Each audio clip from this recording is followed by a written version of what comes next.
Hello everyone, this is greyshotproductions, and today I'm going to be discussing Company of Heroes 2 in relation to Company of Heroes 3, aka the Company of Heroes 3 Wehrmacht faction, and kind of comparing and contrasting both of them. Before I do that, I do want to jump into something else real quick. No, it's not an ad. This is just going over the map overview of what's to come for Company of Heroes 3, and I maybe not be talking about every single one of these in the near future, but hey, if you have your thoughts and opinions on what I should cover, leave them down below, as well as your thoughts about my overview of the two factions, comparing and contrasting them. But if you do want to catch up on some info, there's also the mission stuff that came out earlier this month. You had also the, the tournament that happened earlier this month with a lot of content creators, as well as the dev diary that got released that had a lot of content creators in it, including myself. But it all continues to shape the idea that Relic is listening to the community is sending feedback to Relic, and both of them hopefully going back and forth with ideas is going to make Company of Heroes 3 even better. So I'm going to put some ideas forward and compare and contrast, well, the Wehrmacht, because the Wehrmacht in Italy is very different than the Wehrmacht in the Soviet Union, as that army had to be a lot more offensive for a good chunk of its run before switching to defensive. In Italy, it was probably 90% defensive, though there are definitely areas and battles that the Germans did launch grand offensives in order to either reclaim territory, reclaim defensive lines, or try to stop Allied landings. So we'll have to see how that compares, and we will. That's the goal, at least in this video. And again, if you have ideas or thoughts, like I do want to hear your own opinion as well, because similar to Company of Heroes 1, or I guess the British faction, you can actually unlock the entire tree, but still have some parts of it that you can't access, right? There's still parts of it you cannot gain access to based on how you unlock stuff. So I'm kind of curious to see which one you prefer once we get into it. But anyway, their strengths, defensive, out of all the different defensive lines, that makes sense. Infantry training, holding ground, yeah. Firepower and armor, yeah. Even though they're not going to have the big cats that they are known for, I assume that the Wehrmacht overall, this is the general army, will still have some solid combat units compared to a lot of mainline allied combat units. Weaknesses, yeah, they're not going to be highly mobile behind defensive lines. It's just not as likely. However, you still can play mobile, and we'll get to that. Complexity, again, that kind of compares to Company of Heroes 2, being that Company of Heroes 2 Wehrmacht, in my opinion, is the most generic faction in the game, because you get your baseline tanks that are specialized in taking out everyone, not just one guy. So the specialization is jack of all trades, and that's great if you're new to the game and you're trying to like learn it, and you're just like, okay, this is a medium tank, go. It's your base medium tank. It's not any better, it's not any worse than other medium tanks, it's just your base one. Compared to the Soviets, where, yeah, you get cheaper medium tanks and better tank destroyers, and also Katyushas that are designed in certain ways, as well as infantry that are not exactly, like, probably the best. They're more just like holding the line sort of infantry rather than grenadier, which can be used in all purposes. So yeah, we'll see how that goes with this. Again, I would make the assumption that once you start unlocking different tiers, and once you start getting into the different play styles, that you could make it your own, which still I think is what the Wehrmacht should be. You should be able to craft it in different ways, and all armies you should be able to do that. But let's get into why I think that. First off, let's get into the tier 0 stuff. So in Company of Heroes 2, that is the MG Pioneer start. I know that's changed over the years, but that's what it is right now. Here, it's the Pioneer Kettenkrad. So you still get 2 units, as well as upgrading, which, by the way, thank God you can just get an upgrade to get a medical station instead of placing a bunker in front of your base, which is good. I think healing your men, of course, is very needed in order to keep yourself alive, but specifically the Kettenkrad I find interesting, because essentially it's a replacement for the Kubel wagon, which, if you don't know what a Kettenkrad looks like, essentially it's that motorcycle that's in every single World War II film. So I'm curious to see the upgrades for it. Would be amazing if the guy in the sidecar got a Panzerschreck, just saying. Just literally getting up to Vet 5, starts firing Shreks. But no, I'm assuming it's just going to be the same use of scouting and also for capturing territory. Which, by the way, I know there's some people that manage to get into the game and individually look at units, but I'm looking more to this because A, it's more official, B, as well, in the beta, or sorry, the pre-alpha, they literally just kind of hodgepodge that thing together, so not everything is going to align as perfectly as it will probably be. So, and besides, because it wasn't like something you could pick, I don't think that may have been the direct route or way for some of those units. So we'll see how things change, but now that this is more official, it's like, okay, this is their general idea for it. I'm a little more confident being like, okay, let's discuss the Wehrmacht now. So in case you're wondering why I didn't discuss it before. So let's get into the infantry. So this is tier 1. So in Company of Heroes 2, the tier 1 stuff is the Grenadier, the Mortar, the Sniper, which works. Again, if you're talking about units for support, they definitely help out in a lot of key instances. The Panzer Grenadier is interesting because it's now in tier 0, which you can unlock, right? You can get it once you start getting into the building and start pumping out that infantry, and skip the Grenadier entirely if you so choose. You do have to get an upgrade in order to unlock the 221, and there you need to upgrade it in order to get the 2.8mm Panzer Boucher 41, which makes sense if we're talking about a scout car, because previously in Company of Heroes 2, you would need to upgrade it to, I think it was like, what, 70 munitions originally, to upgrade it in order to get the autocannon feature. And then they kind of phased it out, having everyone can have a base 222 with the autocannon. But that has changed. Now it looks like not only do you have to unlock it, but you have to then buy it and then unlock it again. So it could be a little bit more of a delay. That way it's like, okay, do I just get Ken credit, or do I put all these resources to get this autocannon or get this better armored car? But again, the machine gun's now in tier 1. You got the Mortar and the Grenadier, which still has the Faust and the Car 98K. Okay, fine. Seems like your base frontline guys. By the way, this does also kind of focus on what it'll start looking like, because a lot of the things they're using is previous artwork from other games. Here you can kind of get a better idea of what it will look like with their model. And I know a lot of people don't like 2D in terms of overall animation, specifically when they're calling out the cutscenes. And my general thoughts are, I'm fine with it so long as it's specialized, stylized, and it makes itself look unique. If it's a generic 3D portrait, I don't care. Like, again, for reference, I think generic 3D animation would be like the era of DreamWorks and Pixar, when essentially like almost every movie kind of looked very similar, right? And now in the 2010s, and especially now with Spider-Verse and a lot of other different properties, like the League of Legends Arcane series, for example, is entirely stylized and looks fantastic. What If is very stylized 3D. I think it can look very, very good. And hopefully that continues with that. So putting that out there, because I know someone will bring it up if I don't mention it. Now we get to interesting stuff, because the tier 2 stuff. The tier 2 building has 2 distinct routes. We have the more aggressive one, apparently, with the JLI infantry. They get some smoke grenades, they get Panzerschrecks, and again, they get G43s, which is very good at picking off very weak infantry if the G43 is exactly how it was in COH3. You also get the sniper. A lot of people are going to be happy. Yes, still got a sniper I can harass essentially just anyone with, because oh god, if you verse someone with a good sniper, you know how irritating that can be.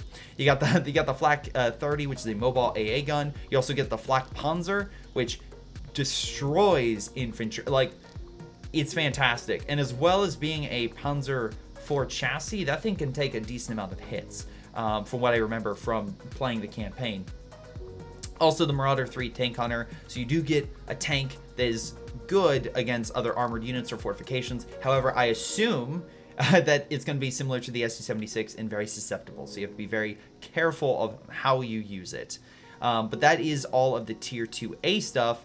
And again, kind of putting comparison, in Company of Heroes 2, while the JLI is like is a unit you get with certain commanders, the sniper, that makes sense. The anti-aircraft gun, that's a very different, though I can kind of see it there being a little bit more expensive. The idea would be kind of like the British, where you have a AT gun that's kind of in that venue. Although here you don't get that. You get then 2 light, or not light, they're definitely, well, one's a lighter vehicle, one's definitely not. You definitely get some other armor stuff. You have to also unlock it. So you have to get this advanced assault tactics in order to get the better stuff in this tier. Otherwise, you're just going to get the AA, you're going to get the sniper, and you're going to get the JLI, which still can be good. And again, I can see risk rewards for possibly going for this, skipping over the light medium armor combo and maybe going for the next line of armor. However, like in COH3, we've seen that strategy backfire when someone tries to rush and then they lack resources and then they get that thing that they're trying to get out a bit too late for it to have any meaningful effect. So the tier 2B Panzergrenadier command quarters, again, the other one was the Luftwaffe command quarters. You have the Panzergrenadier squad, which is very good close range. Weirdly enough, it is interesting though that the JLI both get the Shrek and also the 43 rifles, which make them kind of more similar to Panzer Fusiliers of Company of Heroes 2 in terms of having that like dual purpose. But anyway, Panzergrenadier is still very good close range. Apparently not longer though. You got the anti-tank gun, you got the half-track, so it looks like, well, the other one will be very good at holding infantry off from afar. This one, you're really going to be struggling with afar in terms of having your first set, because again, for the advanced assault tactics, that's when you unlock these two. These three are predominantly like immediately unlocked if you go this. All right, so that means you get the AT gun, the half-track, which you could put the Panzer Grenadiers in, rush them to the enemy and drop them off, and then use that close range power to your advantage, which Daxter uses a lot on me. God damn it, Daxter. But still very, very strong. Now, if there is an enemy fortification or stronghold, you could always use the assault guns or the rocket launcher. I'm actually kind of curious to see how good the Stuke is. I don't think I remember them being good. I don't remember them being so good as, let's say, the Flak Panzer. I remember the Flak Panzer destroying infantry. So I'd be curious to see how well the assault gun does. The Naval Warfare as well, I'm curious to see how powerful those rockets can be. Note, this would probably be in the same vein of the Mattress, where very good in terms of rockets and damage, but highly susceptible to infantry and also being taken out by artillery. So again, something that could be at odds. Now, if I had to say which one I prefer, it's a tough call, but I think what a lot of people might go for is the B tier. And while I like the A tier, because again, I think the ability maybe to shoot down enemy planes is very strong. The JLI's versatility could be very, very good. What I see here is having a standard tank, and I see here having rocket artillery. And I feel like that outweighs a lot of the other two. I think it's also going to be how good are the Panzergrenadier squads. If the Panzergrenadier squads can hold their own, even if they might be outranged, right? If they can ambush and do some other stuff, as well as we'll go down below for certain commanders that can kind of associate with these to kind of make them even better. I think you could definitely see this doctrine being slightly more picked. But hey, let me know down below which one you would prefer out of all these units. Because again, it's definitely a different assortment. Because I also find it funny because the tier 2B is more closely related to Company of Heroes 2, because there you had the Panzergrenadier squad, though again, most people, if they want just Panzergrenadiers, they'll just skip to 2B, the tier 2 for the Company of Heroes 2, so it actually still makes sense to go that way. Then you also get the AT gun and the half-track, which is very similar. The only thing you don't get here is the scout car. I know, so again, very curious to see them kind of pull this stuff away and add new stuff. Now we get to the tier 3 stuff, and this is where it's going to be the Panzer Commander. And I find this interesting because, well, this is essentially going to be what you bring in terms of the best of the best. And I find it funny because it's heavy armor, but again, we're only talking about Panzer IVs, which is weird having that contradiction of like heavy armor, Panzer IV. But during the war at that time in 43, yeah, the Panzer IV was definitely like a higher capacity tank. Sure, someone's going to be like, but Greyshot, in late 42 there was the Tiger. Yes, I understand there was the Tiger, but the numbers of them comparatively were not as high as the Panzer IV and the Panzer III. Those were infinitely used more in 43 before, and I think the Panther definitely became more of the production line for 44, even though Panzer IIIs and IVs were still like used quite a lot. The Panther was like mass deployed, and I don't think showed up until, oh god, I think was it after Anzio? I think it was like mid 44 is when the Allies, like right before D-Day was when the Allies first started seeing a Panther, and they're like, man, this German heavy tank. Meanwhile, it's a medium, or I guess it's this weird classification between a medium and a heavy, and I just call it advanced medium. Point is, back to this, we got ourselves 3 things you can get, right? We got ourselves this strobe troopin, which essentially are shock troops. Okay. They also get the Panzer IV, which again is the long barrel one. So don't worry. It's funny because I just played Theater of War, so I had to play with a short barrel one. I'm like, oh right, this thing, man, it's bouncing off T-70s. What a, what an interesting vehicle. Anyway, yeah, but it's still going to be a pretty big match for any Stuart or Valentine or anything that kind of pops on in. Also, you got the Brumbar, which is people are cheering like, yes, Brumbar's still going to be there as a non-call-in unit. It's still going to be something you can call in because, again, the Brumbar is very, very good at being very annoying against enemy infantry. So I can easily see this solely being just there to just smash allied infantry left and right, which is very good. And again, my question would be, how good is the Panzer IV against armor, right? That's the only thing I could see here being a note because, okay, so the Panzer IV, while it's saying here, it's definitely like can go toe-to-toe with allied armor and infantry. Like, how do I put this?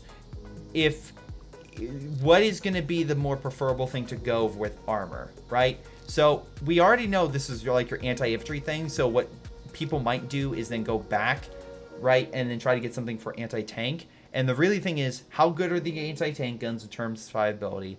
Or does it make sense to use fuel and go with the Tank Hunter or the Stug, right? So I'm and also the Stug versing the Tank Hunter, right? Because I'm assuming the Tank Hunter, they would try to make it preferable for anti-tank, because then here you get 2 different options. So again, just in the minute details, kind of thinking of this over strategically, it's like, okay, maybe we give 2 options, but we make sure that they're both interesting in other ways. Whereas here, it's like, it's super great at tanks, but there's also this side weakness you have. So again, something to think of for the overall structure of it, because the structure of the COH3 because it is also weird because you're kind of pushing in tier 3 armor and tier 4 the heavy Panzer Corps. So you kind of shove them together. You remove the Panther. The Werfer essentially is worse in terms of the armor because it's gone. You're essentially now a mobile infantry unit that fires artillery for having the Nebelwerfer instead of the Panzerwerfer. But beyond that, the Ostwind gets moved early. I'm sorry, Wirbelwind variation gets moved in earlier. The Stug gets moved in earlier. So but again, it's still separated in interesting ways. So again, curious to see how much has both remained the same in terms of sort of units, but change in their composition and how you pick them. So that could be very interesting. Field marshals. Okay, this is where when I mentioned like how the different tiers and how you unlock stuff could be very, very impactful, because you get the special operations, mechanized, and defensive, right?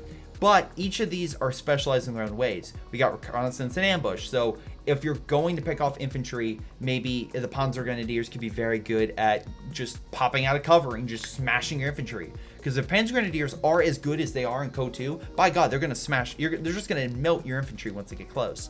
Comparatively so, vehicle ambush camouflage. So you could ambush, and I know a lot of people immediately think tank destroyers, but just think of something like a Wirbelwind being camouflaged, popping out and just murdering your infantry, which could be very, very good. Then you got the Panzer and Stug side skirts for mechanized. Also, more blitzkrieg and armored support tactics, which are like these little abilities provided for the unit. So again, I could see here for the people who just want to get the Panzer IVs and rush down the enemy base, there you go.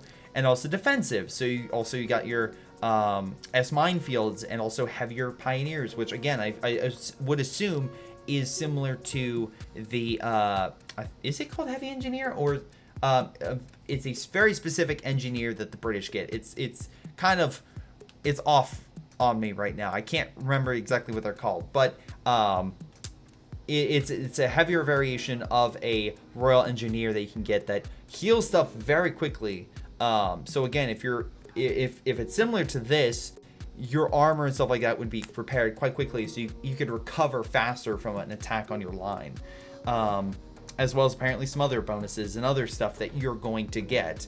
So kind of curious. Oh, and it seems here, for example, team weapons are set up and pick up more quickly, allowing them to displace and reposition to support. That might not sound like a big deal, but for a lot of competitive players, being able to pick up and move over an NG to stop an enemy force coming in, that's major. That's a huge blow. But anyway, that's just the overview of what's going to be changing. So there are going to be new things, it looks like, in terms of what the generic units are going to be besides Collins. Look, I have no doubt that for multiplayer and stuff like that, if you're looking for something specific, or other units in the campaign that's like, hey, where's this thing? It's probably going to be a call-in, I would assume. Or something where you would have an ability to unlock it, but it's very specialized and focused. But at the very least, for the generic stuff, it is interesting to see this being the main setup. Again, at least in its composition. Because again, it's very similar yet different compared to Company of Heroes 2. But I still think this could be leading to many interesting strategies and made different play styles. But the big thing will be actually testing it out. I think testing it out and actually seeing how does this fare, right? How does this function? As well as like, why is there a Stern Pioneer here? Is this like, again, is that for the heavier engineer that you can unlock with the focus? Or is it another unit? Like, just kind of a couple questions that, again, everything is subject to change. I understand that. So before someone's like, Greyshot, it's for this reason. I get it. I understand. But it is curious. It is very curious to see how things will progress. But anyway, leave your thoughts down below on my thoughts. Because again, this is my overall thoughts on it. I'm not the biggest fan of the Wehrmacht, but at least I know of the different strategies and play styles, and also how powerful certain units can be with combination of others. So I wanted to bring that here and, well, show you guys what could be done with the new faction that will be coming out whenever this game releases. But anyway, leave your thoughts down below, and I think the British are next, so I can't wait to go over them. This has been greyshot17, and I'll see you guys next time. Hey guys, before you go, let me give a special shout out to Aphyria, Folkvard, Joey G240, Balam, Ace, Tony B, Ion, Little Koosh, Samo McKinney, Seth Coopers, and Jacob Oswald. Thank you guys so much for your awesome support and generosity. If you guys want additional content, check out the links above. Otherwise, I'll see all of you next time.